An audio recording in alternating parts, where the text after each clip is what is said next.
આજે આપણે ખાંડવી બનાવીશું. ચલો, ચણાના લોટ આપણે 1 વાટકી લીધો છે અને જે વાટકી આપણે ચણાનો લોટ લીધો એ જ વાટકીથી 2 વાટકી છાશ લેવાની, 1 વાટકી પાણી લેવાનું, હળદર, મીઠું, કટ કરેલા મરચાં, મીઠા લીમડાના પાન, રાઈ, આદુ મરચાંની પેસ્ટ, તલ, ટોપરું છીણેલું અને કોથમીર અને તેલ. ચાલો હવે બનાવીએ. આપણે સ્વાદ અનુસાર મીઠું,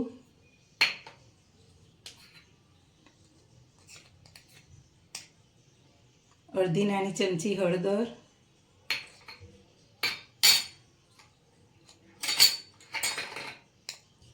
આદુ મરચાંની પેસ્ટ 1 ચમચી જેટલી,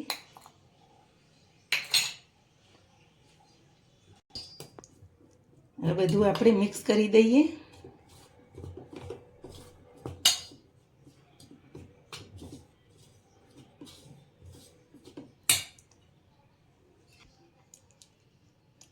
છાશ મોરી જ લેવાની, બહુ ખાટી નહીં, તો ખાંડવી પછી ખાટી થાય. એટલે 2 વાટકી આપણે છાશ લઈશું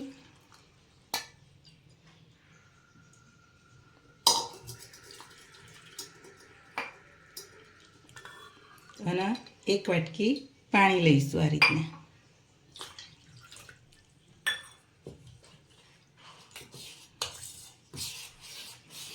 બધું મિક્સ કરી અને આની અંદર આપણે ગ્રાઇન્ડરથી સરસ મિક્સ કરી દઈશું. આપણે જો ગ્રાઇન્ડરથી બધું મિક્સ કરી કાઢ્યું સરસ. હવે આપણે બનાવવાનું ચાલુ કરીએ. હવે ગેસ ચાલુ કરીએ, મેં કઢાઈ મૂકીએ.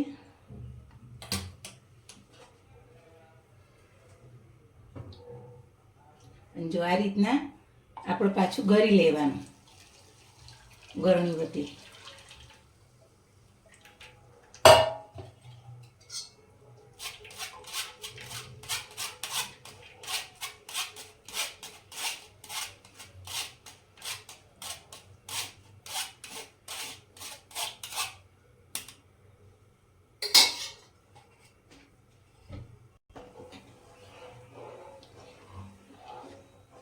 આ રીતે ગેસ ઉપર આપણે કઢાઈમાં એક સરખું આ રીતે હલાવતું જ રહેવાનું, મિક્સ કરતું જ રહેવાનું, નહીંતર ગાંઠો પડી જાય અંદર ચણાના લોટની.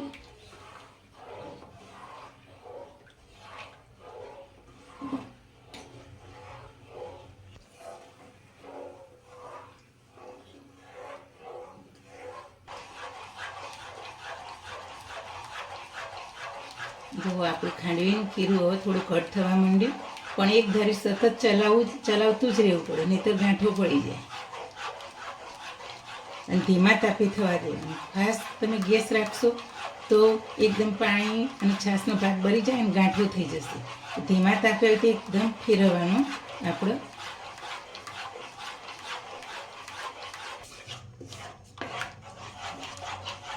ખાંડવીનું ખીરું આપણું સરસ તૈયાર થવા માંડ્યું.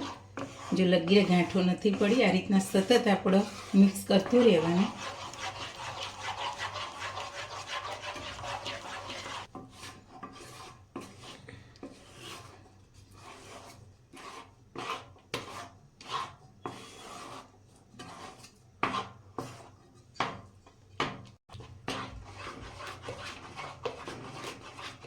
હવે જો ખીરું આપણે ખાંડવીનું સરસ તૈયાર થઈ ગયું છે.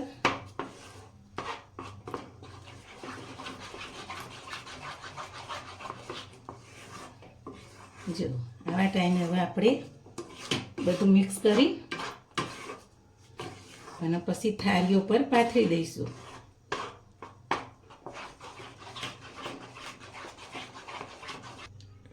આ રીતના આપણે, તમને ના ફાવતા આ રીતના ચેક કરી દેવાનું, એટલે હાથ ઠંડો થાય અને પછી વર એટલે ખ્યાલ આવી જશે કે આ આપણો ખાંડવી તૈયાર થઈ ગઈ.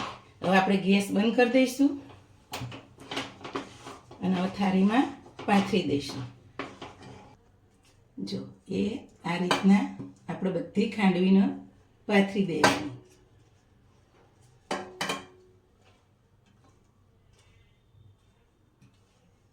આખી થાળી પર ફેલાઈ દેવાની ધીરે ધીરે. આને થોડી ઝડપ રાખવી પડે, નહીં તો ઘટ થઈ જાય પછી ના ફાવે. જો આપણી ખાંડવી ઠંડી થઈ ગઈ, થાળીમાં પાથરેલી. હવે બધી આપણે ખાંડવીને કટ કરી લઈએ. જેવડા પીસ જોઈએ એવડા બનાવવાના તમારે.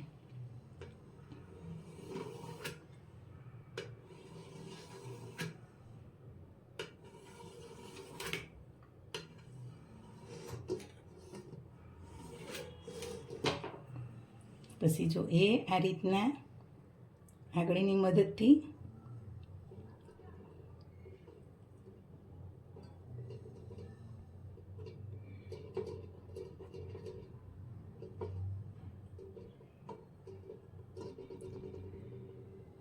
જો આ રીતના બધી વારી લેવાની સરસ.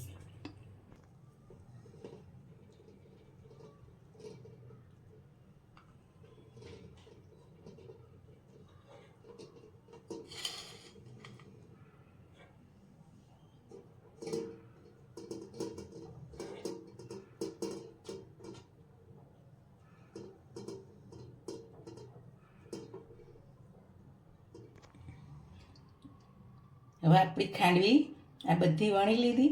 હવે એનો વઘાર કરીએ. ચલો ગેસ ચાલુ કરીશું. આપણે વઘારી મૂકીશું.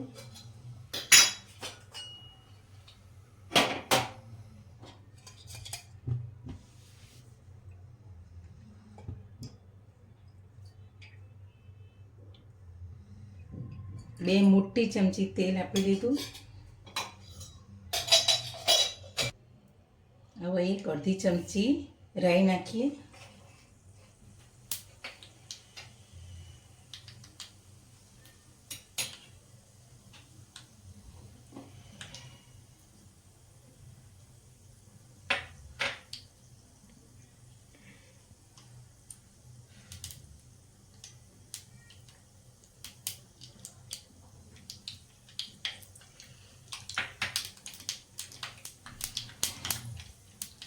રાઈ ફૂટી જાય એટલે આપણે અંદર તલ નાખીએ.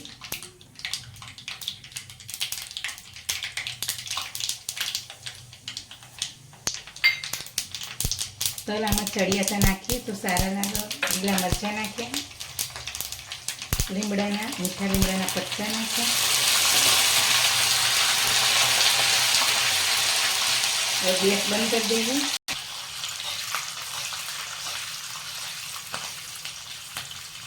હવે બધી ખાંડવી ઉપર આપણે વઘાર આ રીતના નાખી દઈશું. જો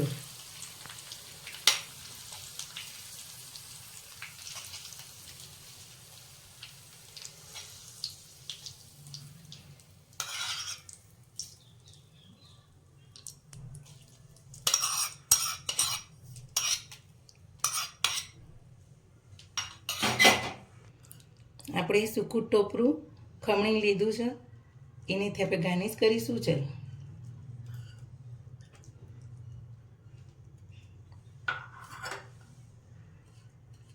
કોથમીરથી ગાર્નિશ કરીશું.